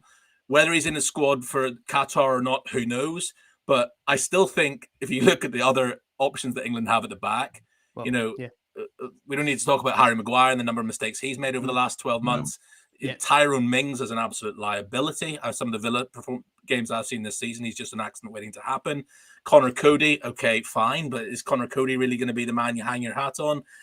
James Tarkowski, okay, he's been all right, but Eric Dier's played at a higher level than any of those players. But for the last few weeks, when he's had a few little mental errors, he's been really consistent. So let's lay off the fella. Since Antonio Conte's come in, he's actually been one of our more consistent performers. Yeah, forgive me, Jamie. I have to go to Cracks and Russ to get their thoughts on him, and then that's how we go. I'm going to look ahead. We've got to cover off Decky's assist to Kane. Then we're going to look ahead to Forest. Russ, do you wonder? And I feel because Jamie's given a real impassioned defence of Eric Dier. Do you wonder, Russ, whether the England call-up has gone to his head with almost a clear certainty, as Jamie references there, a number of defenders off form at them, whether he actually thinks he's already in that England squad? He may do. For me, critical mistakes, I hear what Jamie's saying. he shouldn't be a first choice player for our club with the ambitions that we all think we have for it now. It's just my opinion. And I'm sure there's people watching saying, well, what, you haven't got a clue what you're talking about. But I just think it's run its course with Eric Dier. For me, I would be saying, Eric, come the end of the season or even in January, you can go. But it's not that easy, is it? And, he has done well for Tottenham. I don't think he's ever done brilliantly well, where everyone's gone, first name on the team sheet is Eric Dier. You've been in, Russ. I mean, I've said a number of occasions that I didn't think it would be possible to eradicate those mistakes from his game. And I have to say, listen, credit to Dier, because we had a period where he did eradicate them and he looked ever so good towards the back end of last season. He looked dependable. He looked reliable. And it is a concern that as soon as he's got that England call-up now, that they've just seemed to have sifted back in. I mean, that is the concern at the moment. And don't get me wrong, he's one of the most intellectual players in that squad, one of the most intelligent guys. You can see he cares. I think we saw that on that Amazon documentary. But I think we all agree that caring is great, but if you want to win, Russ, got to be brutal, right? Sometimes I'm sure you're going to say that. I think so. Yeah, I think Conte is. Yes. But he might not be brutal in the immediate months ahead. It could be. It could be in the summer. Because we can't go in with this squad of players and maybe one addition, depending on the money situation, to next season. Next season, we really have got to be challenging for the Premier League title, as difficult as that is with a club like Man City. But, let's shoot for the stars and, end up in the atmosphere. Who knows? Again, I think that's the frustration. You look at the way Chelsea are under Potter, that's a project. You look at United, that's a project. Barring Arsenal at the moment, have City got any real genuine... Newcastle are coming. Newcastle are coming, and they are going to spend, and listen, without really spending a huge amount, and Eddie Howe getting the best out of what he's got there with the likes of Joelinton, Almiron, they're looking like a good sign. They've gone above us today into third. So, I mean, again, Russ, I agree that we have to always constantly look to improve. And again, that will come down to the manager. Cracks, just to get your view on Eric Dier. A lot of people picking up on the fact that, he does seem to be a completely different player when he doesn't have Romero next to him. Is that just fact for you? We see that today. Would he make that mistake, or would he do that error if Romero is there next to him? Would he attempt to go for a head like that? Would he, rush it clear, as Jamie would say? What do you think on that, Cracks? Well, then, do you know what? Club's got enough money now with the revenue streams coming in and what we're allowed to spend per year. So go and buy another Romero and don't have Dier. If he's good alongside Romero, but when Romero's not there, he doesn't look the same player, then replace him with another Romero. Because I'm with you, what you've said about Dier. I actually like Dier. I'm talking about Eric Dier, the person, Let's not forget, footballers are people. They're humans. They are humans. I actually really love Eric Dier. He's intellectual. He's cerebral.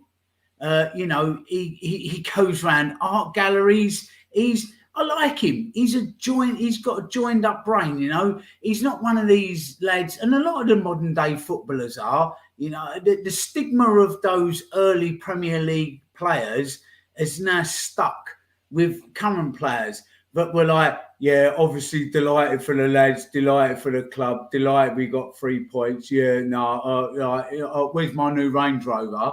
That they're gone. A lot of these the players now are smart, clued up, joined up thinking kids. I'll give you somebody else as well to show that I'm trying to be fair and balanced. Is Saka.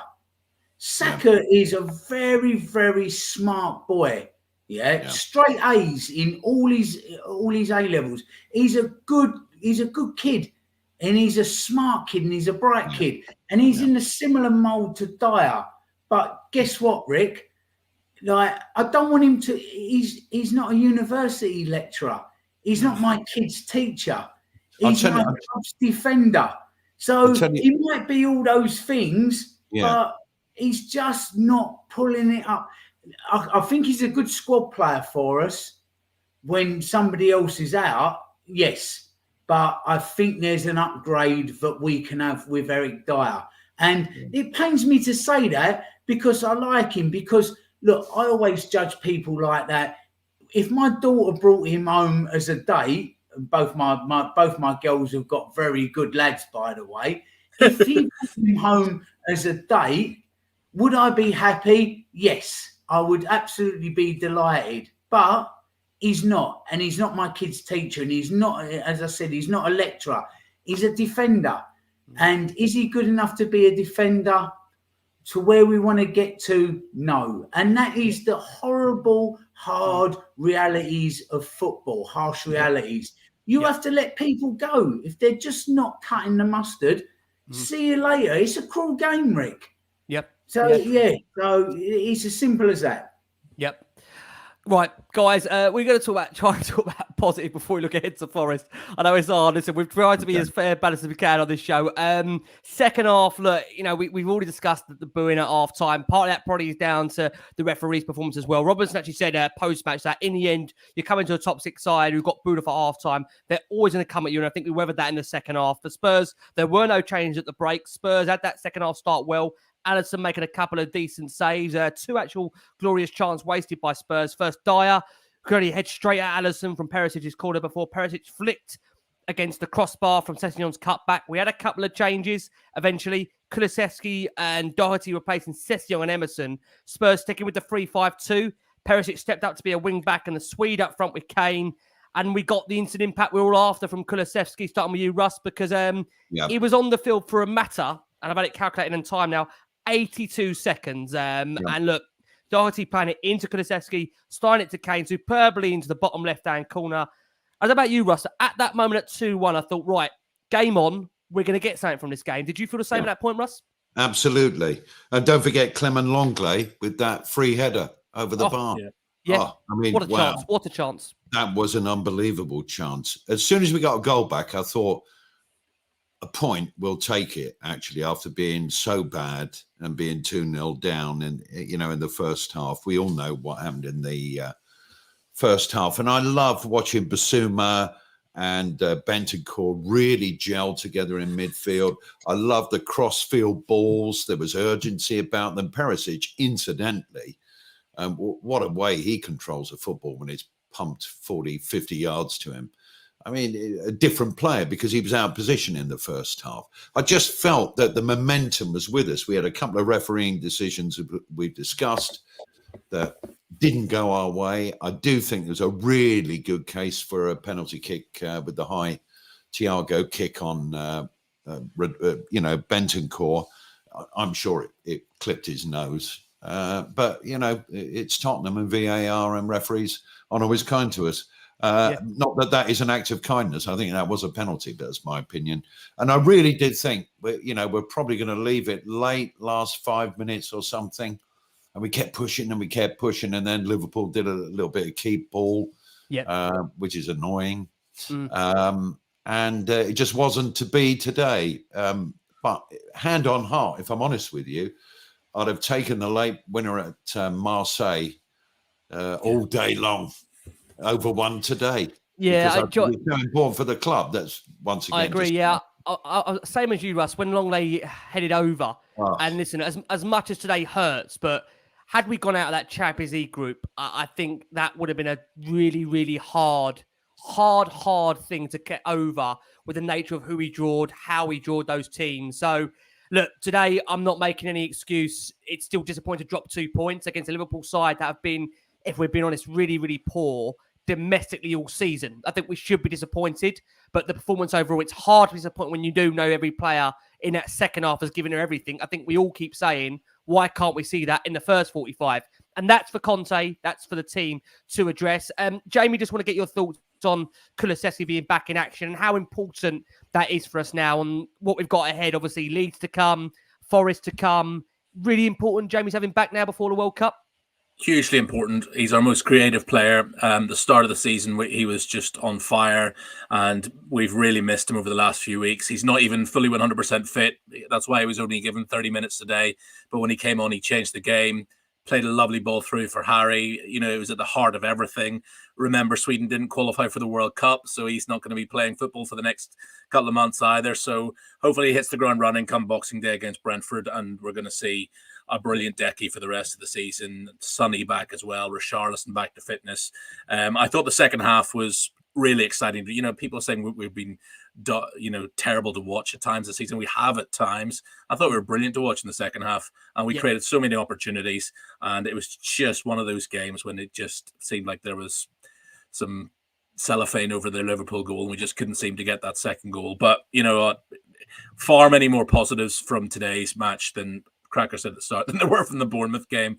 And we've come through a couple of huge games this last couple of weeks, showed some real character to come from behind, and we just couldn't get it done today. It's frustrating, but let's not throw the baby out with the bathwater. We're doing all right. Yeah. Before we look ahead to Forest, just Cracks to come around to you.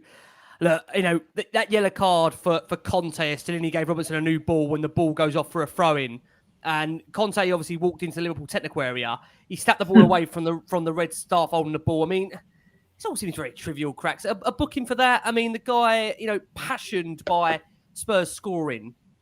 Can you understand that, Cracks? I mean, the guy loves the game.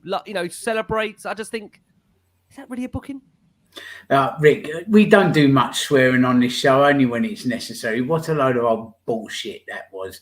Trent Alexander-Arnold has pushed a player in the back, and then he carried out literally another assault and never got booked for that. And then Conte, in the heat of the moment, a full-blooded Latin man has done that. And the refs come over and it's like, oh, there's your yellow card, like the shiny shoes brigade, isn't it? Come over and, oh, there's your card. Oh, come on, really? Like, there's no allowance given, is there, for them heat of the moment, small. No. Like, if the ref hadn't have booked him, I bet you Conte would have gone into his office or the referee's room after and probably apologised. And probably apologised to the Liverpool coach. And everybody would have, and the Liverpool coaches would have gone, yeah, okay, it's heat in a moment. But out comes the yellow card. And that's what's infuriating. It really is, because you see things that are card worthy and they just get waved away. I mean, something like that happens and it's like, well, technically you've broken the rules here. Like, somebody comes out and pushes their specs back up their nose. Like, apologies, Russ, I know you're a specs wearer, but do you know what I'm saying? It's like, come on, stop it. Just stop it. But I like that. He cares. We saw, as fans, we see that like there's something there that's in his blood now, that he cares so much. If he wasn't going, sometimes you think to yourself, if they're not going mad, players, managers and that, do they care enough? You hear about fights on training pitches. I'd be worried if there wasn't fights on training pitches amongst players, because you've not got something going on where there's that utter desire to be a winner and fighting like almost to the death to get something. So these are the things that you want to see happening. They come with with these yellow cards and sendings offs and things like that. But ultimately, that they are the things that you want to see from your management team and your players. And you know what, Ricky? I think the game of football, there is an element of pantomime about it. The booze and the bad behaviour, just like there isn't. Oh yes, there is. Football is played in a theatre, isn't it? A beautiful stadium like ours or anywhere else. You're right. It's theatre. There's a story unfolding in front of you, and at the moment we've got referees and VAR stoppages ruining it. Some of the great goal celebration moments are just nullified. And this is, we've got to be careful, because this game of ours that we all love for a reason, and it's the right reasons. Yep. I totally agree. I really, really do. Right, before we go to Forest, Conte has just had a couple more comments on his post-match that I just want to read out. Conte said after the game, this is a bit of a follow-on from earlier, that from his perspective, that in the first half, the attitude, we was prepared to put pressure high, and we conceded the second goal for this reason, because we put a lot of the pressure on a long ball. When you do that, the risk for defenders is big. I think Eric was unlucky in that particular situation, which we referred to on that second goal. He said, in the dressing room, I can tell you that I didn't say anything negative to my players. I said, we have to continue this way. We are 2-0 down, but we have to continue to do what we prepared with the right intensity to move the ball much quicker, to move it from one side to the other side to create more problems. I knew that with the wing backs, we could create difficulty to Liverpool. Then in the second half, we scored with another crossbar. I think Alisson was the best player for Liverpool. On Kulusevski's return, Conte said the fans were happy, but I was the first to be happy. Luka's missing a lot. Richarlison missing. Now Sonny. When Tottenham is missing these players, it's not like other clubs. Tottenham cannot afford to lose all these important players. And he made that point there. And look, again, just to give a flavour of some of those performances we discussed, Longley on the whole defended fairly well. I think we've had our judgment already on Emerson Royale and Rice. I'm not going to put that past you, but we have to say, again, Højbjerg working ever so hard in that game. Basuma probably his best game in the Spurs shirt. We're saying this all the time there. Bentancur, probably Spurs' best player on the field at the moment. Harry Kane getting his goal, 11th in 14 Premier League games. Harry still racking them up. You probably argue if Haaland isn't in this league, everybody's talking about Harry Kane's great return. And yeah, as we've said, Kulusevski, again, the buzz back on the field within 82 seconds an assist. We're hoping for much more. And the good news, I think, which Jamie said at the top of the show, is Spurs are now guaranteed a place in the top 4 by the World Cup break after results today involving United and Chelsea. The bad news is the fact that Newcastle are continuing to impress and battling really, really hard for that Champions League spot. At least 7, maybe 8 clubs this season are all involved. So it does feel January transfer window is a big bump for Tottenham. But what we are going to do is we are going to go for our final break of the show for our watching audience here. There's over 700, 800 of you still watching us live. Thank you so much. We're going to let you leave us soon and watch I'm a Celebrity. We know that's starting. I know a lot of people want to watch I'm a Celebrity. We're going to let you watch that in 5. We promise. Go on ITV now and wind back. You can still catch it. Don't panic. I have got ITV +1 as well. And Cracks is just double checking in the background. Yeah, they've got it, Cracks. Don't worry, they've got it. Yeah, I've just speaking to my lad William. I said, I'm a Celebrity starting. It's nearly Christmas, isn't it? That's the start of Christmas. So, do you know? I think I'm off. I'll see you later, everyone. I'm off to watch I'm a Celebrity. This is why we are keeping Forest very, very brief, guys. You wrap up early shows, Rick, when Love Island's on, so you expect your guests to go when like something's on that they enjoy. We're going to have to start these before the kickoff now. In fact, Rich, it might be a better show. Right, Forest boys, we've just heard there for our audio listeners. We've heard from Greg there from the Garibaldi podcast. Listen, Forest coming back at the weekend to get a point deep into stoppage time. Jamie, firstly, how important for you is the Carabao Cup, if I can say it, this season? And give us a prediction, if you can, ahead of this game for Tottenham. Look, the 2 domestic cups are our best chance of winning silverware this season, plain and simple. And Antonio Conte knows that. We went deep in the Carabao Cup last year, and then we're woeful in both legs against Chelsea in the semi-final. We don't need to go there. But Antonio Conte, I think, will realise how important Wednesday night is. He doesn't have any choice but to play, a fairly full-strength side because there's not that many players fit at the moment. So I think we'll have enough to beat Forest. I hope we do. And I'm going to put my appeal out now because I'm quite keen to go to the game and be in the away end, but I don't have a ticket. So if anybody's listening and is keen to have me along as their guest, I can promise to ply you with beer for the full 90 minutes. Then get in touch with Ricky or at Jamie C. Weir. I'd love to come and join you at City Ground on Wednesday night. So there's still time, guys. There's still time. Jamie at Jamie C. Weir there on Twitter. Please reach out to Jamie. Beer is coming your way. You heard that here first. What a proposal that is. What makes me laugh is I've just said I'm a Celebrity's on, and our viewers are increased. What do you make of that? It's better go the other way. We've actually got more people watching. I don't know what's happening there. The fact these are the celebrities. There you go. Well, as far as I'm aware, Jamie, you're not going on the Jungle at the moment. You won't be booked for the Jungle. We'll use as a surprise guest in there, Jamie, just to confirm. No, I think Matt Hancock got my place, unfortunately. I was holding out for that last spot. I like him, actually. Just double check. Russ Cracks, you're not booked for Wednesday night for the Jungle. Why? You're a special guest. No. A very good friend of mine, Chris Moyles, is in there. There you go. And I tell you, you do well. You do well. Yeah, he's not going to do any Bush Tucker trials. Hancock's going to get all of those, every single one of them. Oh, Matt, it's you again, Matt. Anyway, there you go. Nottingham Forest must win.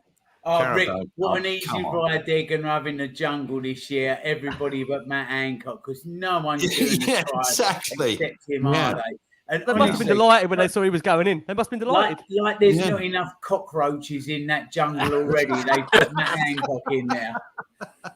Yeah, where do I go from that? Very important game. Yeah, I mean, Russ, very quick. Just on that, how important is this Carabao Cup for you? I mean, some underplay it. For me, it's always massive. I think, as Jamie said there, it's probably what you look at Spurs can win. It's two of probably the most available Spurs can win. FA Cup, Carabao Cup. How important is it on the list for you, Russ? Exactly the same as Jamie and probably all of us. That this is not a cup to be sneered at. Antonio Conte wants to win some silverware, and let's hope it's a Carabao Cup or the FA Cup, because, as Jamie said, domestics, unless there's another miracle in the Champions League, is our best chance. Russ, been an absolute pleasure having you back on Last Word on Spurs. Where can everybody find your dulcet tones if they don't know where to find you already?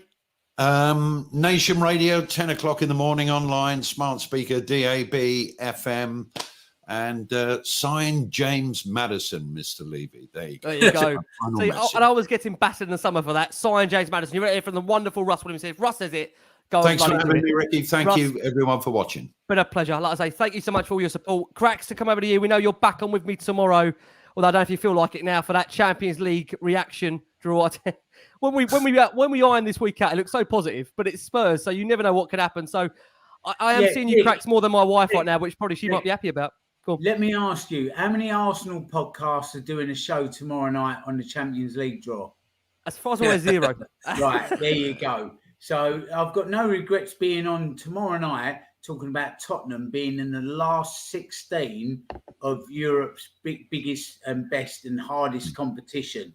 So, take something from that at least, because last season we were points behind, and thinking to ourselves, we got no chance next season. We ain't making that Champions League.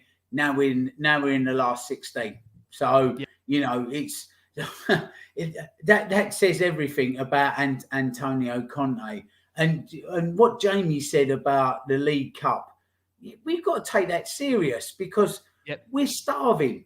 Cups, we are starving. Now, you might look upon it as not much of a cup, but when you're starving and you give somebody a cheese sandwich, that's a cheese sandwich, and you'll eat that. I will take that League Cup all day long, because I'm telling you, when you get to the final and you win it, no matter what cup it is, nothing on earth as a football fan feels like seeing your captain walk those steps and lift the cup, whatever cup it is, even if it's the cheese sandwich cup. If you're starving, you're gonna eat it. You will eat it all up, crust and all. Well, we feel like we've been on rations, Cracks, with our cup runs recently. We've got to be honest in the last how many years. Cracks, prediction from you, and if there's any shouts for tickets still available for any gigs you've got very quickly coming up. Bless you. So on Wednesday night, I think we win that, because Forest really have bigger fish to fry. They got more worries with things in the league and everything, and they've got another game at the weekend before we go to the World Cup break. So I can't see them really putting a team out, because it would suit them to actually dunk out of it at this stage and concentrate and staying in the Premier League. Because even if they went on to win the League Cup, you kind of, as financially, a club wins tuppence halfpenny. You win a cup, but financially it's worth nothing. If they stay in the Premier League, it's millions. Yep. So be under no illusion that their priority is staying in the Premier League. So I can't see them putting much of a team out. And I think we're lucky enough to go up there and do something and go through to the next round. So nights-wise, I'm at Dartford FC on Friday night for South East Thames Spurs.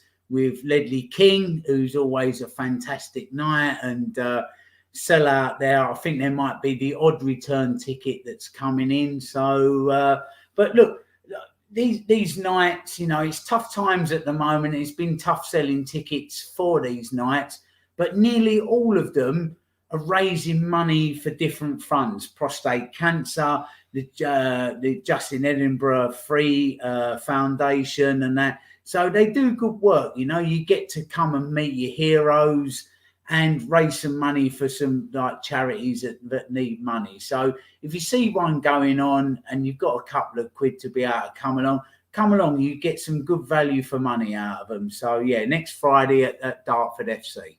Cracks, thank you so much. And Jamie, listen, we're going to keep the battle now for Wednesday to see if we can get you there at Forest. What I will say, Jamie, is don't have a go at me if it doesn't go right and it could go all blissfully wrong and you've cost you a fortune in beer. You're a well-connected man, Ricky. I'm sure you can pull some strings for me. Get me to the city ground. Quite literally. Jamie, thank you so much. And where can everybody check out your dulcet tones? You're across a lot of our TV, what you do with coverage-wise with Sky. Where can we find you? Yeah.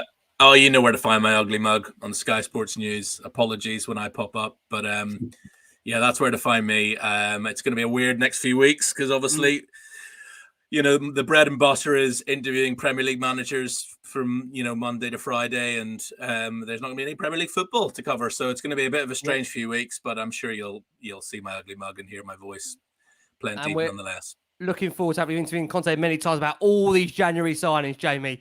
No pressure at all. Guys, thank you so much. We've had a good nearly 1,000 across. Can I just say, just quickly, I've said before, you listen to Russ Williams and it's like having gold and honey poured in your ear, isn't it? His voice is so have another lovely. beer and go and lie Jamie down. as well, with his Northern Irish lil. Again, it's like having that honey poured in your ear. And then all of a sudden, you listen to me with my little Danny Dier accent, and it's like having barbed wire shoved in your ear, isn't it? So I think you come over to me, you got that horrible. Yourself up. I think you're going to come over at Gabby and say, listen to your Essex accent. You bug off as well. I was going to get a rollick in there. Honestly, guys, thank you so much. We're going to let you go and let you see Matt Hancock eat lots of bugs from the wonderful Russ Williams, from the superb Jamie Weir, from the brilliant Richard Cracknell. We're back with you for tomorrow night's instant reaction to Spurs' Champions League draw. Please, as always, keep safe, keep well, and as always, come on, you Spurs.